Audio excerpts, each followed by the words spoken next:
what more if I will continue to educate people to save up at least 10% to 20% of their income, how much million they can make in the future, or the opportunity or the potential that their savings can do for them in the future. Introducing Eden Arisable Sacro. A multi-awarded financial advisor with over a decade of experience. Eden's dedicated to helping people like you Achieve their financial goals. tune in to learn how Eden can Secure your future at the School of Roq. Doing excellently is something that you can really capitalize. Yes, all of us, we have a setback.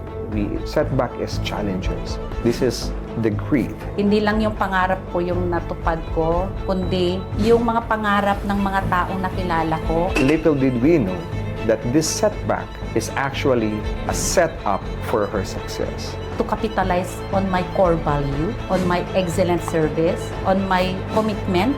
So all of those setback is a setup for her to achieve what she was achieving. To really help people or to give value to people that I serve with. If you're going to help me, what is your advice to me to generate more income to start saving to reach my dream? Basically, siguro we'll start from... This is School of Roq, where the future multimillionaire gets inspired. Welcome once again for our new episodes. Today, we have a very interesting guest.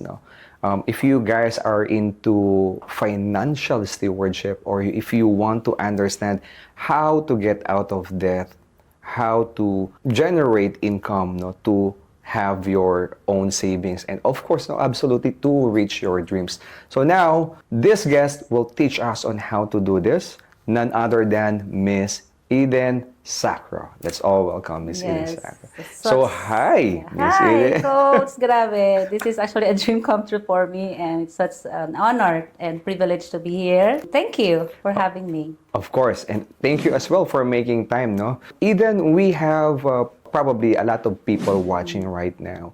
And would you like to introduce yourself to them? Alright, so sino ba si Lubiminda Sacro? Ako yon. Pero kilala ako sa Ate Eden. Ayan. Si Lubiminda Sacro ay nanggaling sa probinsya, tubong Cagayan Valley, at nangarap na pumunta sa syudad para hanapin yung kanyang kapalaran at hopeful na mahanap din yung tadhana para sa aking pamilya, kasi from a poverty to somehow looking forward a brighter life ahead. Ayan. And right now, I am a full-fledged financial advisor of the #1 company in the Philippines, serving more than 100 of clients already. Currently, I am also a sales manager, leading a more than 100 financial advisors under my team. I'm proud that in my decade of service and practice, I am part of the top 10% of the financial advisor of the world, and also a multi-awarded leader of the industry. Very nice portfolio. I think you have some awards pa, Yes. In doing this. Yeah, Okay. I was awarded 2 times multi-million dollar round table. Wow, multi-million Yes. dollar, Yes. not peso, ha? Yeah. Okay. International Quality Awards, and as well as Gamma International, that's actually the leadership awards. And in Sun Life, we have also the top awards, which is we call the Macaulay Club. So I also awarded as Vice President, a consistent medallion awardee. So we have this every quarter contest month. Very, very blessed that I was able to sustain that award since I started becoming a financial advisor. Yeah, because that's my promise to my clients, to really deliver the excellence and care for the people who really trust with my services. Ganda. I really love the portfolio, your awards and achievements. It's very remarkable. Maybe before we discuss how you get there, how you were able to achieve these achievements, maybe we need to ask, or we need to know, who is Eden before? Actually, gustong pag-usapan yung nakaraan, pero syempre, will not dwell on the past, but it's really where we draw our strength to become a very successful person today. So like I said kanina, Roq, sobrang sobrang nangarap lang talaga ako na maiangat yung pamilya ko from poverty. With that, yun yung big why ko kung bakit gusto kong magtagumpay sa buhay.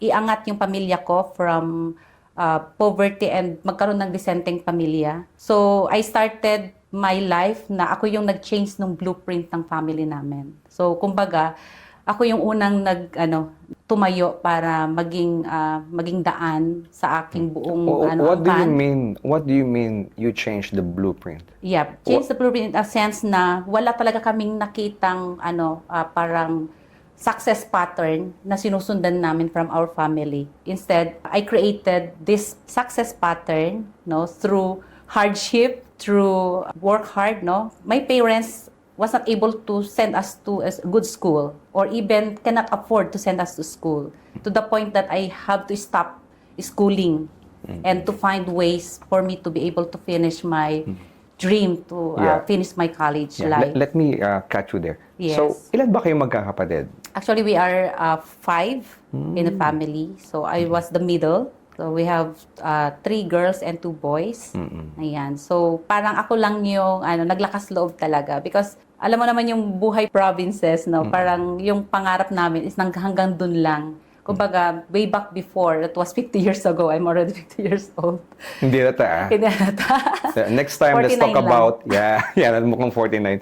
Next time, let's talk about how you maintain that look at the age of 50. Wow. Pero right now, let's talk about Flattering, financing. okay. Yun. So, kumbaga, nakita ko yung provincial culture na parang ang mga katulad ko, nakita ko sila na doon lang sila nagsettle for a life, And I don't like that. I really don't like to parang settle in a province with a parang standard living lang siya. So I aim to really... Ano ba yung nakamulatan mong buhay dun sa province? Actually, I was born with, sabi ko nga, nothing. Kumbaga, my father is an ordinary barbero. My mother is a plain housewife. So, with that, you cannot really see paano kami paaaralin lahat. So, ang ginawa ng parents namin is, kailangan isa lang ang mag-aral sa amin. And we will stop. Kumbaga, stop muna kami, si kuya muna, stop ka muna, si ate muna. And ako, naabutan ako na wala na silang pang-aral sa akin. Something like that. Middle ka pa naman. Yeah, ako yung so, middle. what more on the other siblings mo pa? Yes, that's why, yun din yung naging isang reason ko din kung bakit ako kailangan maghanap ng ibang paraan para matulungan ko yung aking next siblings. Kasi nakita ko na hanggang sa akin, hindi na nila kaya talagang ibigay yung gusto namin na aral or school. Or makapag-aral kami talaga, kahit elementary grade lang or high school lang or college lang. So until when ka nandun sa Cagayan Valley? Actually, until grade 6, I already stopped schooling and I went to Manila para pumasok sa trabaho. I stopped for 2 years. Pumasok akong bilang, let's say, caregiver o katulong talaga nung No time way. na yun. Nagkatulong ka? Yeah, for 2 years. And then I just saved that money for me to be able to go back to school para makapag-aral ulit ako ng high school. Because I really dream to become something, to become somebody who can actually change nga the face of our family, yung tadhana ng pamilya namin. So, pinakita mo sa kanila na kaya natin. Yeah, kaya. Oo. There's This really... is not the life that designed for us. Yes. We can design our own life as well. Yeah. So, nung nagkatulong ka, saan here in Manila? No? Actually, here in Quezon City, so that's why I said this place is very familiar to me. Oh. Kasi I think our neighbor who actually inspired me to come and be a helper, jeepney operator lang din naman sila. They are not actually rich. Nakatira lang din sila sa parang riles ng tren, but they also dream to have a better life in Manila. So ako yung naging katuwang nila na parang nag-alaga sa mga anak nila while they are also building their own riches and right now yung brighter life nila today. From here, dito, nagtuloy-tuloy ka ng high school? No, actually, I still returned to my home. Bumalik ka pa sa Yeah, bumalik Cagayan pa rin ako Valley. sa Cagayan Valley kasi I cannot afford to study here. Unang-una, wala naman kaming means to really get a lot of allowance or pangrenta ng bahay, no? Umuwi pa rin ako doon, but still, I have to work as katulong pa din sa mga neighborhood namin Saan? Sa Cagayan sa Valley? Cagayan Valley. So Oh, okay. until I graduated in college, I actually worked so hard. Nag-janitor ako, katulong until second year college, tapos third year to fourth year, nag-janitor ako and secretary. And then, natapos ko yung aking BS Accountancy at National University National University in Manila. In Manila. Yes. Sa NU. Sa NU. Oh, so paano ka napunta sa NU if you're studying there? So, After high school, nag-move na ako dito sa Manila kasi yung aming parang kaibigan ng tatay ko na lagi nagpapagupit sa bahay. Nakitaan niya ako ng parang potential, no, na sabi niya kung gusto mo yung anak mo matulungan sa pag-aaral, pwede mo siyang anytime punta ka sa Sampaloc, which is taga Sampaloc siya, at pwede ko siyang tulungan para mag-college. it's very interesting, no, your life. Who is Eden before. Nakita ko yung struggle mo on how you were really wanted to have a better life. No? Imagine, nagkasambahay ka, janitress, just to pursue the dream. No? Kasi I believe that nakikita mo may potential talaga. No? There is something there. No? Then eventually may good Samaritan na tumulong at Yes. pinapunta ka dito sa Marami, Manila. as in napakaraming mga mabubuting tao na sabi ko nga, hindi man ako nakakuha sa family namin, no? Sa family namin nung parang I was not surrounded Tulong, with yeah. Success pattern, pero yung mga pinagtrabahuan ko, yung mga tinirhan ko ng mga bahay, one house after another, no? Marami sila na tumulong talaga sa akin para makatapos ako sa college. They are I think the pillars. Sila yung parang nagbigay sa akin ng liwanag. Nakitaan ko sila ng mga potential na pwede rin naman pala maging successful ang isang katulad ko. All of those achievements, no? Let's go back to the achievements mo, yung awards, from being a financial advisor. What's your mindset on that, no? So how were you able to achieve that, yung mga achievements na yun? Okay, before you answer, I would like to invite everyone, of course, to an opportunity to say thank you to our sponsor for this episode, which is a TNC Cyber Cafe. Thank you so much. You can visit the new TNC Cyber Cafe at Moraita, Pinoval. Of course, we have a branch there in Bacolod, no? If you guys into e-games, they have a study hub now. And also would like to thank our sponsor, Pink Sprint Shop. Mabilis kausap. If we will be needing any materials for your marketing materials, please visit their page. And then also, if you want to know more about how Eden was able to achieve all of those accomplishments as a financial advisor, if you want to know that, please subscribe at the New Brave Academy channel natin. Yes. Okay, so let's go back to Eden. So Eden, again, my question is, how are you able to achieve all of those awards? What is your Actually, mindset there? Yeah, actually long story. Kasi before Sun Life naman, I've worked with the company for 10 years, no? And sabi ko, dahil ang pangarap ko is mabigyan talaga ng magandang buhay ang pamilya ko at bigay ko rin ang pangarap ng mga anak ko na makapag-aral sa magagandang eskwelahan na hindi nagawa ng parents ko, no? And nakita ko na hindi enough yung aking income dun sa pagiging empleyado, no, ordinaryong empleyo. So I also tried to venture into business. So actually before Sun Life, I'm into several businesses. I put up a water station business, mini restaurants, motor shop, one-stop shop nung gawaan ng mga sasakyan because my husband is a mechanical engineer.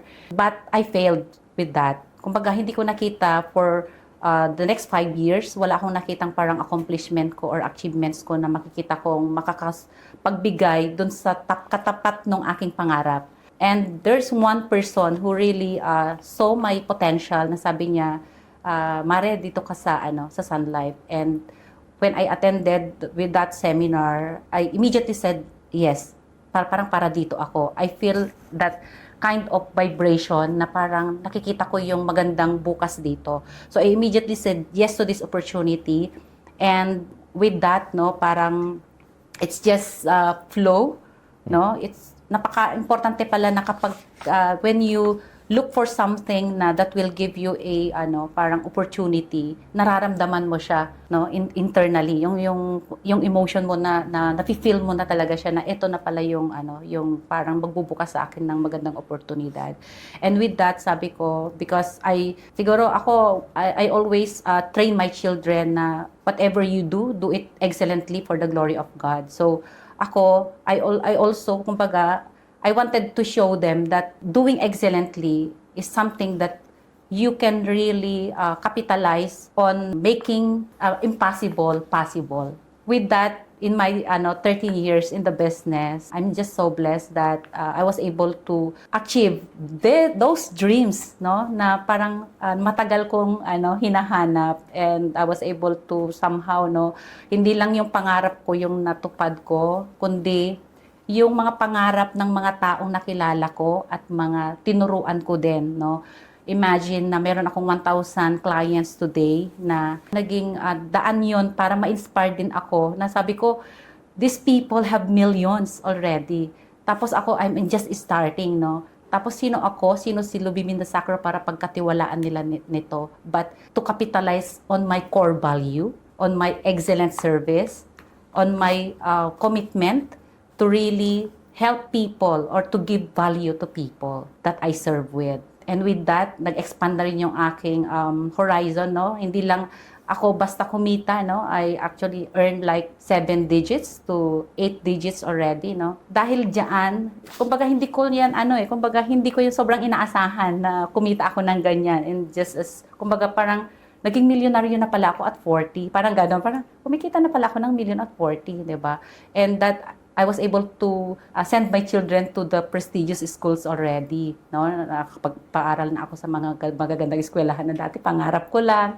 Nakikita ko lang yung logo, sana dito ako mag-aaral, pero dahil nga sa hirap ng buhay, hindi kaya, 'di ba? Pero kaya pala. Yeah, Kaya pala. during those time, no, transitioning from kaya pala. So, what is your mindset noon? Anong iniisip mo?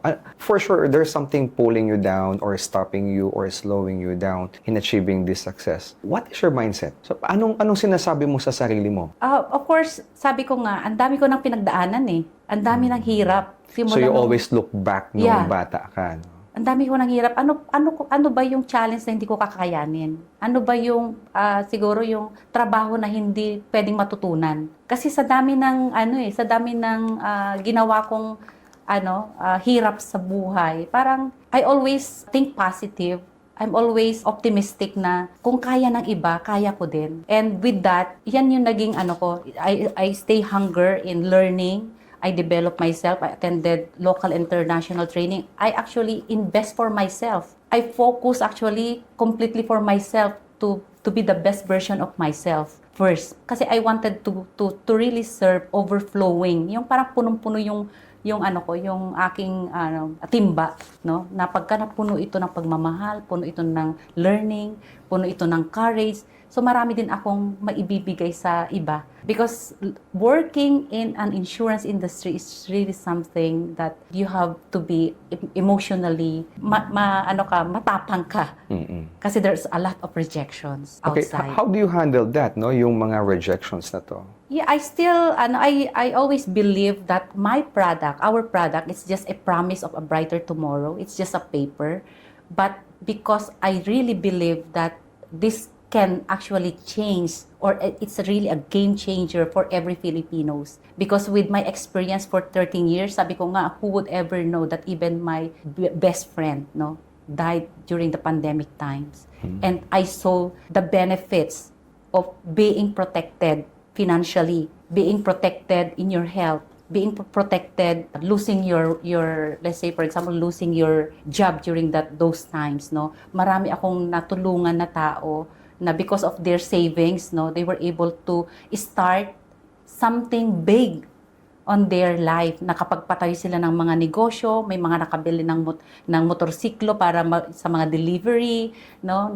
May mga tao na parang mga ordinary lang, mga sales ladies sa mga establishment, but they were able to create something during the pandemic time. So sabi ko, what more if I will continue to educate people to save up at least 10%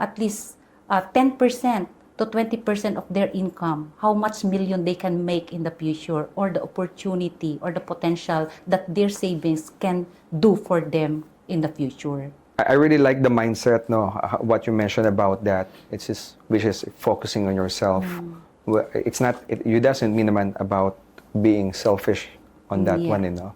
It's like developing yourself and then eventually and overflowing blessings, no. Parang nasabi mo, blessings like in the bucket, no. Once it overflow, you can now start helping other people. So, can you share one person, a success story that you were able to help them? Of course, kasi you mentioned about focusing on your developing yourself. Is it your style or how you help them, no? Meron na bang ikaw were able to transform their life or were able to get them out from poverty o no? Yung person na talagang wala and now ganito na sila ngayon, no?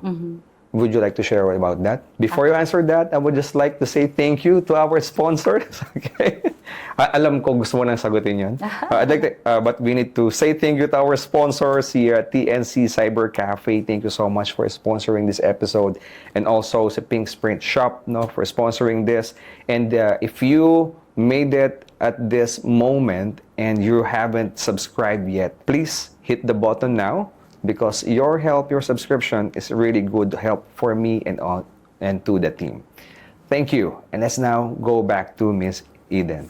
So now, Miss Eden, my question is, would you like to share a success story? Yeah, actually, there are a lot of people already whom I already mentor. I have 100 financial advisor, but there are only few also who really commit their life to excellence and that kumbaga yung mga pangarap din nila, no, natupad na din. Pero if there's one person that I believe na talagang na-influensyahan ko is my best friend who is actually, who died wealthy. Namatay siyang mayaman because... Gusto ko niyan. Yes. Hindi lang siya died beautiful, but also died wealthy, no. Pero yun nga, kumbaga hindi na niya na-enjoy yung fruit of that, influence, no. Kasi since we started our friendship in college, we always wanted to be somebody na hindi kami mag-iiwanan. Whatever it takes, we both are coming from a poverty family, pero we both inspire each other. We both plan each other. And then, nauna lang ako na nagkaroon ng courage to really go out from my comfort zone. Lumabas ako talaga sa employee mindset to a business mindset, no, to a growth mindset. And nung nakita na niya ako that I am prospering, no, in my business, and that's the time I also asked him or encourage her to really go out from her comfort zones. For example, ako, no, if you're going to help me, what is your advice to me, no, to generate more income and to start saving, of course, to reach my dream? Well, basically, siguro we'll start from you managing what you have now. There is this saying na kung pinagkatiwalaan ka ng maliit na bagay, God will give you more and more in the future. Maraming tao na bumabagsak dito, no? When they were trusted with small opportunity, yung nag-fail sila to manage it, that income is actually a seed already for a brighter future. So how do you effectively manage there is money? This formula. Meron kasi tayong formula in making our income to earn more, no? Hindi lang siya parang we are not just consumers, but we should also think like a businessman. Kung ikaw ay employee ngayon, think like you are a businessman. You should also be profitable. If you have a business right now, you should not just be profitable, but being able to multiply what your current resources right now. And there's a lot of ways to do that through a financial system. And first and foremost, you have to, number one, protect yourself because you are a valuable asset to your future wealth. So like for example, kung it's like parang referring to a car who is very valuable, di ba? Talagang we really keep it and we even insure them because they are valuable. So it's just like us. So that's actually the first step for us to be able to rooted in the right foundation of a success. Kasi even you have a lot of wealth, even you have a lot of properties, or you earn a lot, if you don't have this kind of foundation, definitely it will all boils down to nothing. Because the moment that you get sick, the moment that you retire, or the moment that you die prematurely, or even uncertain things happen, whatever you have hard-earned for, lahat yun magagamit mo din para ma-save mo yung mga possible na pwedeng mangyari sa atin. Yeah. Kumbaga, risk of life. We And cannot that's, refrain from and that's risk the of life. definition of insurance. Yes, exactly, Coach. Parang it's like securing yourself. Whether there's something, knock on wood, no, something bad happened. Yeah. Kasi most people, they only think about, oh, good things happened. Yes. Oo. Pero majority of the Filipinos, no, they're not prepared on the worst case Yeah. scenario. Sabihin natin, merong empleyado, no, minimum wage earner. Paano sila makakapag-generate ng income or makakaabot into like your achievements, no? If maliit lang yung source of income nila, and then isa lang ang source of income, which is from the company. What's your best advice, no, para makaalis sila from that kind of lifestyle? Of course, first and foremost, kailangan magsakripisyo muna tayo, no. Kumbaga, kung maliit lang yung ating income ngayon, maybe those things na parang hindi na pa naman kailangan, hindi kailangan sa buhay natin. Maybe we can sacrifice to start an investment. We can start from mutual fund, which is just like 1,000 to start. 1,000 Pesos. a year? 1,000 pesos every month. Every or- month? Okay. Yeah, every I think month. that's feasible. Yeah. Oh. And let's start from there. And when you already accumulate a lot, no, you can start with maybe setting up a financial system. It's a parang commitment to of 5 years or 10 years na pagbibuild ng capital. It's like having a first step to 1 million pesos, something like that.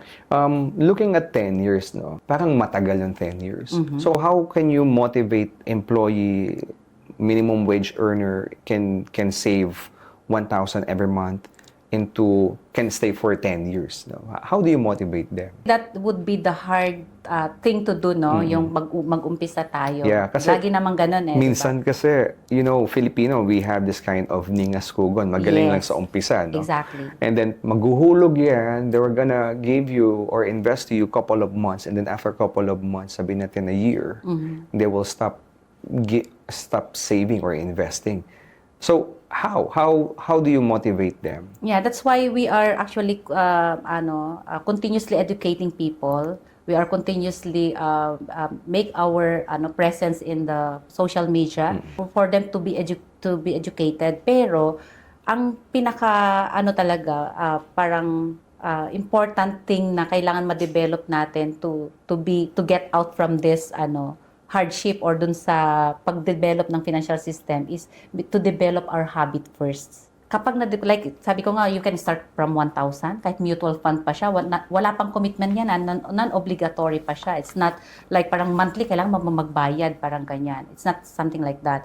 But if your habit already developed, na parang kaya mo na palang mag-ipon ng 1,000 every single month or every single payday, so ibig sabihin, you are ready ka na to start your financial system committing to a more longer time. So, yan na yung medium term na 5 years or long term na 10 years or even more. Kasi once that you develop that habit, it will become part of your, kumbaga, parang nagbabayad ka na rin ng kuryente mo, nagbabayad ka na rin na talagang It pagdating will become part of your and it system. become part of your system. Okay. So, what we're trying to say here, no, there's really a dip, no, from the start, and then a couple of months, there's a dip. As in, yung dip na yon, ito yung curve in the graph, na doon sila nagkakaroon ng, this is the part of the journey nila, nagkakaroon sila ng demotivation to invest. Yep. No? May dip yan eh. Once we overcome that kind of dip, no, magpapalo na siya all the way, then mag-start yung growth. So lahat ng, maybe the question is, mostly ba ng mga kumukuha sa inyo or tinutulungan nyo experience those kind of dip? Mayroon silang curve, no? There are some, pero mostly kasi when we also explain what's the value of long-term perspective and even the insurance benefits over long-term, normally they get the best plan already. Okay. Especially when they are ready. Oh, I think that's possible, no, for those people who are earning minimum wage, at least to save 1,000 pesos. I think 1,000 pesos is just like maybe stop going to Starbucks. Yeah, Starbucks. Starbucks. So how much is that? No, if you stop going Starbucks or eating from that fancy restaurant, o sabihin mo lang that simple Jollibee and McDonald's, no, or any fast food, it could save you a lot. Instead of eating from that fancy restaurant, you could invest that muna. Yeah. No, and then maybe And then later, you can still go back and do that. Oo. And you can actually Once even you were able to afford more Oo. in the future. Not actually in the future, even wala na sa'yo to. Yeah. Oh, yeah. Mas okay yun, ganong setup. Kasi ngayon, struggle ka, magtrabaho ka, and then reward yourself for this. It's just like short-term lang. So, eto, long-term, no? Yeah. Yung opportunity Kumbaga, nila. breaking your goals into pieces. Yeah. Okay. So, kung sakali kukuha ako, no, I need your help on this one. Can I also sell? Kasi I have friends, no? I have friends who are be needing help for this one. And I'm thinking, kikita din ako if I help them. Is that possible? Actually, in the insurance industry, we have to have a license first for us to be to actually sell the products. So, if you are interested, then we can also help you teaching this business of helping people, and you can actually earn from a passive income. All right. So, hindi lang pala from the two-way, no? There's a two-way to do this, no? Yeah. First is to invest by Invest. yourself, and also you can join and help other people as Yes, well. and help other people. Because when you believe in that product, when you already believe and started this, kumbaga itong project na to, wala ka rin magagawa kundi i-share din siya eh. It's like mine, di ba? Nung ako ay naging client din ako, I was a client first. And when I saw this potential, no, nasabi ko nga, we've been doing this, kumbaga, business for 5 years, pero wala tayong ipon, no? Parang spend dito, spend doon. And then when I understand the purpose, bakit kailangan ko mag-start, I also started to share it to my colleague during my working years, no? Nung nagtatrabaho ako, my college friends, my high school friends. When I shared this, alam mo yon, sila first clients ko that really testify that setting up a financial system is a beautiful part of your life. So, I really love the conversation about financials. Thank you so much for that, Eden. So, now we will come to the point where we share our diamond. So, ladies and gentlemen, diamond is the key takeaways, no? The reflection on my conversation with Eden. There are a couple of diamonds while we're discussing. That's why I'm writing down notes here. But I'm only select few of the diamonds here, though it's really a gem, a valuable. Number one is commitment. No? We all understand what commitment, meaning of the commitment. But commitment to help and serve other, that's the way she does her business. So, committed to help them is different way of committed on earning money. So, look at that kind of mindset, no? She earns or she create incomes by helping other people. So, that's one takeaway from here, no? That's one diamond. Another diamond is to stay hungry. So, imagine the life of Eden when she was young. She struggled sila living in Cagayan Valley. Of course, there are limited resources there. In fact, it's not just a limited, it's just really scarce, no? The resources are really scarce. So she have to go to look for a job as a helper and then as a janitress just to sustain her life. And then from there, she didn't stop, no, from looking for an opportunity. That's why she stays hungry. And then may trabaho na siya when she got a job. Ganun pa din. Until now, she's a multi-millionaire. Until now, she's still hungry on how to help other people. Still connected to the commitment. Then last one that I really like here is the setback. Yes, all of us, we have a setback. Setback is challenges. This is the greed. This is the problem that we encounter, the obstacles. But little did we know that this setback is actually a setup for her success. So all of those setback is a setup for her to achieve what she was achieved now. And we will be achieving in the future. And the numbers of people is actually the evidence on how successful she was. And maybe if you could give me one more diamond here, because I think I need to share this to you. I know all of us are struggle in our financials, no? And doing it alone is really hard. That's why no man is an island. You need to have someone, not just one, a friend that will tell you how to manage your money, not just two, but you need a team. Team of financial advisors that you will be surrounded by these people who are not thrifty. Actually, they're not thrifty. These are people, they have systems. They have systems on how to get out of debt, how to pay your debt, how to make savings, and how to reach your dreams. So imagine if you belong to this group, you will be like them as well. So ladies and gentlemen, those are my diamonds with my conversation with Eden. It's really fruitful. If you guys like it, now please share this with your friend, and I hope you learned something new in this episode. So once again, I would like to say thank you to our guest, Ms. Eden. Thank you so much. Thank you so much, Coach. It's really a blessings to share these stories of mine. Imagine, maririnig ng buong mundo. Yes, and people, for sure, they will be inspired with your story. Yeah, thank you. All right, so thank you so much, everyone, for staying. See you in the next episode.